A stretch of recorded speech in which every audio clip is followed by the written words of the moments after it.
Oluchi, very ugly girl. No man wants to marry her. Teacher, abeg shift your eyes. Plenty fine girls dey this village. You mean Oluchi, the one with pity? In Umwaku village, beauty was a loud thing. It announced itself before you arrived, through swaying hips, glossy skin, and laughter that rang like church bells on Christmas morning. Beauty sat proudly at village meetings, was greeted first at ceremonies, and never lacked suitors loitering like goats around fresh cassava peels. And then there was Oluchi. Oluchi's presence never announced itself. It crept in quietly, like harmattan dust settling on old furniture, noticed only when people wanted something to complain about.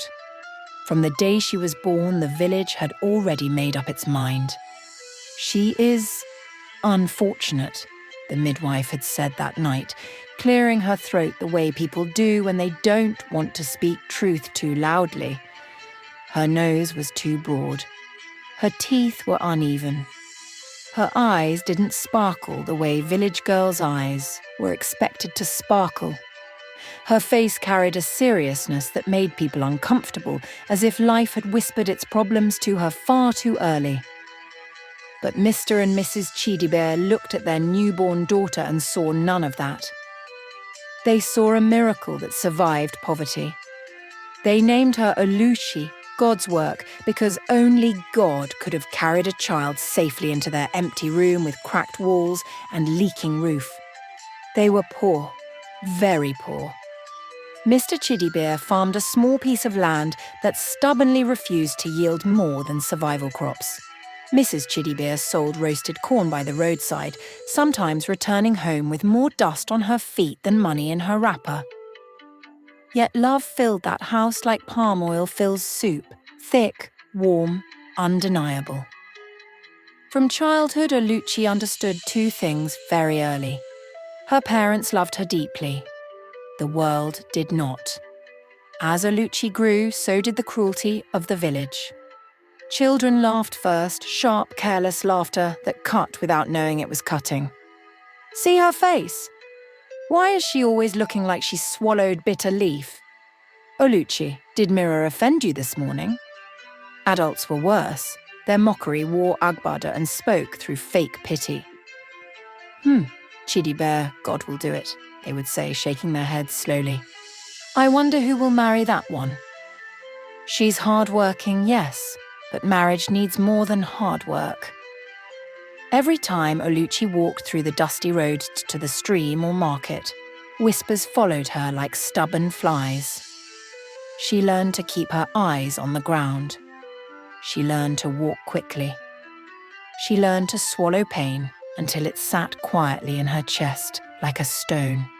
But bitterness never found a home in her heart. Instead, kindness did. Oluchi worked harder than anyone in Umwaku. She woke before the rooster finished clearing its throat. She fetched water, swept compounds that were not hers, helped elderly women pound yam, and still returned home to assist her mother. When neighbours were sick, Oluchi appeared without being called. When a child cried, she was the first to carry them. When food was scarce, she shared anyway. People took advantage of her goodness, yet still laughed at her face. It was a strange injustice to be useful but never desirable. By the time Oluchi turned 29, the village had quietly removed her from the list of hopeful brides. Her mates were married. Some were pregnant with their third child. Some had husbands who beat them. Some had husbands who loved them. But at least they had been chosen. Oluchi had not. No suitor lingered near her. No man asked for her number. No woman gossiped about her possible marriage. Silence became louder than mockery. One evening, Mrs. Chidibear sat outside their hut, staring into nothing. Oluchi noticed the tears but said nothing. She had learned that some pains were too heavy for words. My daughter, her mother finally whispered. Have I offended God? Oluchi shook her head quickly. No, Mama. Then why is life doing this to you? That night, Oluchi cried, not because she wanted marriage desperately, but because she hated being the reason for her parents' sorrow. She prayed softly, "God, if my face is the problem, let my life speak louder." Life did not change overnight. People still laughed. Men still ignored her. The village still called her the ugliest lady in Umuaku. But destiny was watching quietly. One rainy season, a man arrived in the village, Ikechukwu, a teacher posted from the city. He was not rich, not flashy, and not impressed by village gossip. What caught his attention wasn't Oluchi's face. It was the way she stayed late to help schoolchildren read. The way her kindness had no audience. The way her laughter, when it finally came, sounded honest. While others saw ugliness, he saw depth. And for the first time in Oluchi's life, someone looked at her and did not look away. The first time Ikechukwu asked about Oluchi, the village reacted as if he had asked for directions to madness. "That one?" Mama Nkiru exclaimed, dropping her basket of garden eggs. "Teacher, abeg shift your eyes. Plenty fine girls day this village." Another woman laughed, covering her mouth with her wrapper. You mean Oluchi? The one we pity?" Word spread faster than wildfire in dry season. At the palm wine joint, men leaned closer to Ikechukwu and spoke in lowered voices, the way people speak when they believe they are saving someone. "Teacher, we are advising you as brothers," one said. "That girl is not presentable." Another added, shaking his head like a broken fan. "You will regret it. People will laugh at you in the city." Some were crueler. "She will embarrass you at events. Your children will inherit her face. Is it poverty that is confusing you?" Each sentence was thrown like a stone. Each word was meant to scare him away. Ikechukwu listened. He nodded politely. And then he asked calmly, "Is she wicked?" They were quiet. "Is she lazy?" he continued. More silence. "Does she steal? Does she insult elders? Does she fight people?" Nobody answered. He smiled slightly. "Then you have not told me any problem." The women hissed. The men scoffed. Some laughed outright. "Teacher don't follow. City people don't craze."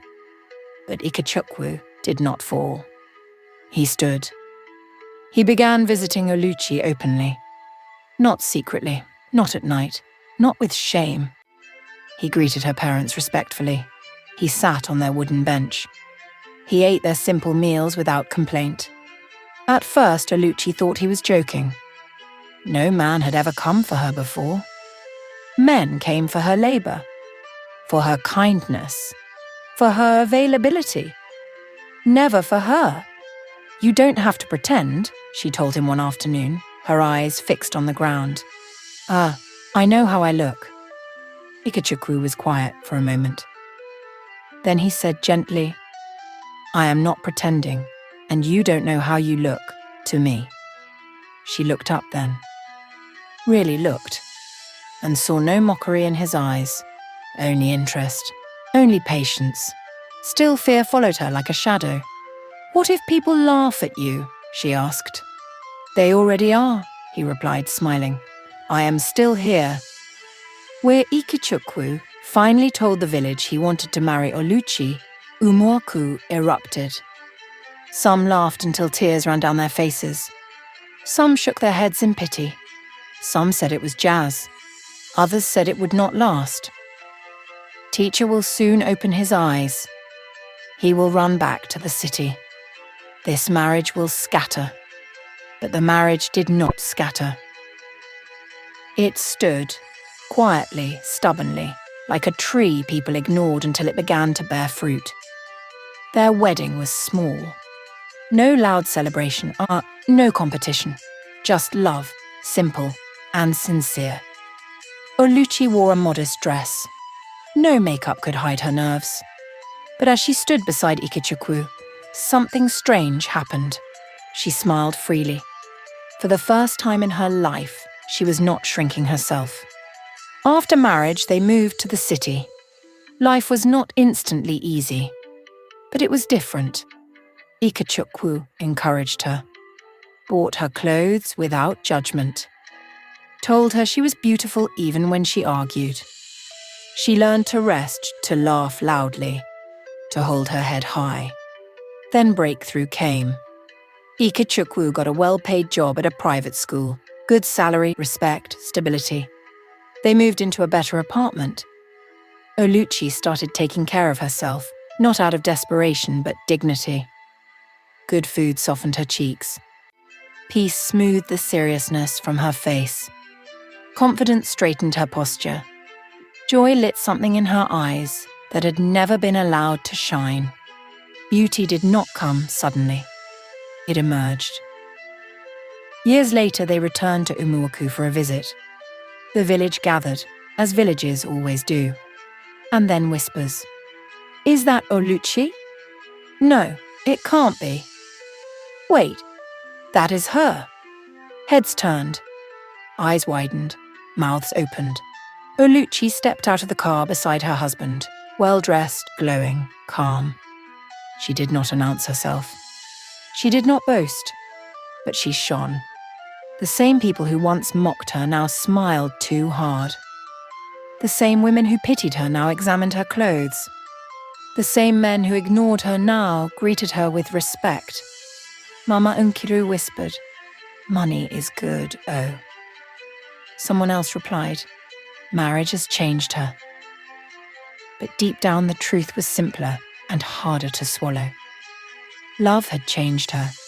Peace had changed her. Being seen had changed her. Oluchi greeted everyone politely. No bitterness, no revenge. As she walked past the dusty roads that once swallowed her tears, she realized something. She was never ugly. The village was. And beauty, true beauty, had always been quiet. It just needed the right eyes to see it. If you enjoyed this video, don't just stop here. Hit that notification bell so you never miss any of our new uploads. Thank you so much for watching. Your love and your support means the world to me. I truly appreciate every single one of you. Stay tuned, more exciting videos are coming your way. Much love always.